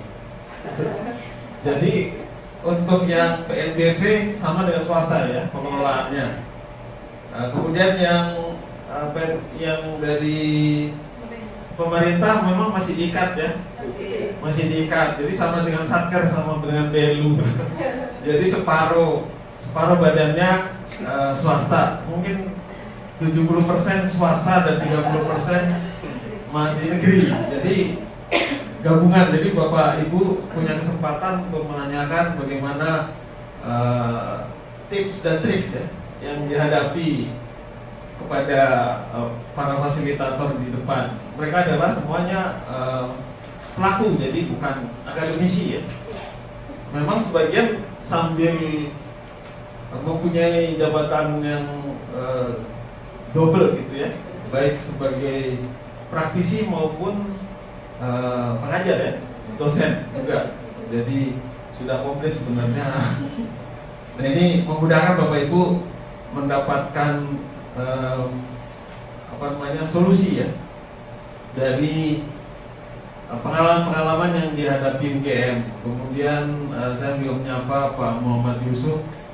Ya ini juga aktif ya dari beberapa kali pertemuan, 3 kali pertemuan selalu hadir. Lalu memang yang banyak mendominasi Unlam, kemudian Politeknik Negeri Pangkep, kemudian saya nggak lihat nih dari Untan ya, dari Nusa Timur sebetulnya banyak. Ada dari Untan, kemudian Haluleo belum ya, Haluleo mudah-mudahan Haluleo bisa bergabung. Kemudian Tadulako sebetulnya. Terus dari Nusa Timur Patimura tadi Unpati belum ada dan malah hadir Stakpen. Jadi memang kadang ada kadang tidak. Kemudian dari Uncen waktu itu cukup aktif ya, tapi sekarang kok tidak muncul lagi. Nah ini kami akan coba telepon lagi supaya Bapak Ibu aktif lagi. Dan ini dengan adanya banyaknya peserta yang hadir itu sebetulnya lebih banyak sharing, baik dari Bapak Ibu sharing dengan pengalaman dengan UGM maupun sesama perguruan tinggi. Nah ini ada Pak Alfian. Pak Alfian tadi kelihatan dari Unlab tapi sekarang tidak muncul lagi. Ya mungkin masalahnya mungkin di timur ini internetnya, akses internet yang kurang bagus. Nah Bapak Ibu mudah-mudahan tadi setelah disampaikan Pak Yoyo bahwa nanti pada saat mendaftar Bapak Ibu mohon dites juga mungkin peralatannya disiapkan. Mudah-mudahan mohon kepada Pak Rektor 2 Wakil Rektor 2 untuk memberikan ya katakanlah meminta fasilitas yang lebih baik gitu ya. Kalau bisa mungkin di ruang rapat atau apa ya. Saya rasa Pak Rektor juga mau ya memberikan fasilitas itu tersebut, karena kami sudah menyurati juga Pak Rektor untuk meminta beberapa peserta yang untuk hadir dalam acara webinar ini, dan itu juga sudah secara legalitas Bapak Ibu sudah ditunjuk sebetulnya dari Pak Rektor. Nah, dengan surat penugasan tersebut bisa dimohon mungkin meminta fasilitas sedikit supaya bisa memudahkan Bapak Ibu dalam mengikuti acara webinar ini. Mungkin itu sedikit lah katakanlah himbauan dari saya, dan mudah-mudahan Bapak Ibu terus mau bergabung dengan kami. Harus ya, harus mau bergabung supaya nanti tuntas. Dan ini kan sebetulnya modulnya sangat baik ya, mulai dari perencanaan dan anggaran, kemudian itu di situ ada anggaran, kemudian ada pengelolaan dana masyarakat, dana pemerintah, kemudian pengadaan barang dan jasa, lalu nanti ada penyusunan laporan keuangan, dan pada akhirnya nanti audit, ya, laporan audit. Nah ini sudah dari hulu ke hilir sudah tercover di dalam modul-modul tersebut. Nah kami dari HELM juga akan mengadakan sebetulnya nanti lokakarya pertemuan. Jadi empat bidang tadi, mulai dari perencanaan, pengadaan barang dan jasa, penyusunan laporan keuangan, sampai audit. Itu nanti pada akhirnya keempat-empatnya walaupun sementara ini terpisah-pisah, nanti harus menjadi terintegrasi seperti di UGM. UGM kan sudah terintegrasi antara perencanaan, pengadaan barang dan jasa, kemudian penyusunan laporan keuangan, dan audit. Jadi itu akan memudahkan pekerjaan Bapak Ibu sekalian sehari-hari. Nah inilah yang kami harapkan, dan itu akan kita laksanakan pertemuan atau forum untuk terintegrasinya laporan keuangan pada mungkin sekitar bulan Juni atau Juli. Nah dengan demikian Bapak Ibu bisa menggunakan lokakarya tersebut, sharing pengalaman, agar institusi maupun unit kerja itu lebih membaik dan memudahkan pekerjaan, sehingga laporan keuangan bisa tepat waktu, akurat, misalnya online lagi ya. Nah ini sangat-sangat memudahkan pekerjaan Bapak dan Ibu. Kami dari HELM selalu mendukung dan ingin Bapak Ibu lebih baik, baik dari unit kerja maupun di institusinya, perubahan di institusinya. Mungkin dari saya sementara itu, atau ada tambahan dari Bu Dini selaku koordinator untuk modul 2 ya. Ya, silakan Bu. Terima kasih Pak Abdi. Bapak Ibu yang saya hormati peserta webinar, terima kasih atas kesabarannya sampai mengikuti sampai akhir. Dari paparan 3 submodul FM2 ini, yaitu pengelolaan dana pemerintah, kemudian masyarakat dan monitoring. Intinya sukses dari kami itu sebaiknya dilakukan dengan sistem yang terintegrasi dan online, sehingga semua bisa kita pantau secara real time. Apalagi seperti tadi ada dari Bu Maria, itu dari swasta, kucuran dananya dari yayasan, baru nanti kita mengajukan untuk pencairan dana. Nah ini kalau belum menggunakan sistem, kami sarankan menggunakan sistem Bu Maria dan juga Bapak Ibu yang lainnya. Kemudian untuk pengelolaan rekeningnya, karena memang kalau di PTN dan PLU itu jumlah rekening memang dibatasi, karena setiap triwulan kita membuat SP3B yang disertai dengan daftar rekening di masing-masing perguruan tinggi. Nah, untuk itu Bapak Ibu bisa menjalin kerjasama dengan Bank Mitra yang sudah ada di UGM, itu Bank Mitra yang sudah bisa memberikan layanan virtual account itu di Bank Mandiri, terus BNI, BRI, CIMB dan juga BTN ini sudah bisa menggunakan atau memberikan layanan dengan virtual account. Nah, kemudian agak tadi dari Pak ada pertanyaan tadi yang RAB supaya bisa efektif dan efisien, itu nanti ada tim verifikasi untuk memverifikasi semua usulan, kemudian direview usulannya, kemudian kita informasikan balik ke unit kerja.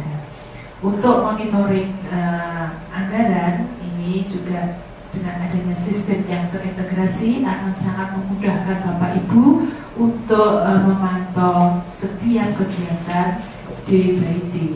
Jadi yang ada di UGM itu kami mempunyai akses ke sistem tersebut, sehingga setiap hari kita bisa memantau penyerapan pada saat ini itu sudah berapa persen, sehingga tidak ada nanti kegiatan yang sudah didanai oleh dana pemerintah atau BPTN itu tidak bisa terserap. Bisa dibayangkan Bapak Ibu, kita waktu mau mendapatkan dana dari pemerintah ini kan sangat sulit. Kita harus setiap kali ada diskusi dengan istilahnya pembahasan anggaran, kemudian di dalam pembahasan ini kita dimintai TOR dan RAP dari masing-masing kegiatan yang sudah disusun oleh Bapak Ibu. Begitu dana sudah di depan mata kok tidak bisa kita serap, ini sangat disayangkan. Untuk itu memang peran monitoring dan evaluasi anggaran sangat penting, dan hasil dari monet tersebut bisa digunakan untuk penyusunan lagi. Mungkin itu Bapak Ibu, seandainya nanti ada pertanyaan yang belum bisa diungkapkan karena masalah kendala teknis, mohon bisa langsung menghubungi web yang sudah disediakan oleh Health. Demikian, semoga bermanfaat. Sampai jumpa di Yogyakarta. Terima kasih. Wassalamualaikum warahmatullahi wabarakatuh. Terima kasih Ibu ini dan juga Pak Adi yang tadi telah menyampaikan motivasi dan penyemangat agar Bapak Ibu sekalian bisa senantiasa terus mengikuti sesi webinar berikutnya. Sebetulnya ada 2 respon kembali yang dikirim ke kami Pak, tapi ternyata yang bersangkutan tidak bisa online dengan kita, yaitu ada Bapak Ali Sodik dari UIN Sunan Kalijaga, dan juga ada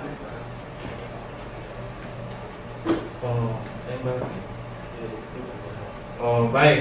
Ini ternyata peserta dari barat, bukan dari timur. Yang timur tadi yang memberikan respon hanya satu, yaitu Bapak Ahmad Iskandar dari Universitas Lambung Mangkurat. Baik Bapak Ibu sekalian, kita telah sampai di penghujung acara. Kami ucapkan terima kasih kepada Bapak Ibu yang telah bergabung dengan kami, Bapak Ahmad Iskandar, Bapak Ilham Anwar, Bapak Jeremias, Bapak Jubriyadi, Ibu Maria, kemudian Bapak Muhammad Yusuf, Ibu Nur Hafizah, Ibu Rizky Amalia, Ibu Sri Endrawati, dan tadi Bapak yang dari Universitas Muhammadiyah Kendari. Saya lupa nama Bapaknya. Oh, Bapak Sarmansyah dari Universitas Muhammadiyah Kendari. Terima kasih atas partisipasi Bapak Ibu sekalian, dan juga kami mengucapkan terima kasih kepada para fasilitator dan PIC Modo yang telah hadir di sini dan berbagi pengalaman dan ilmunya beserta kita semua. Terima kasih. Mudah-mudahan kita selalu tetap semangat, sukses untuk kita bersama. Kurang lebihnya saya mohon maaf. Kami tutup. Assalamualaikum warahmatullahi wabarakatuh.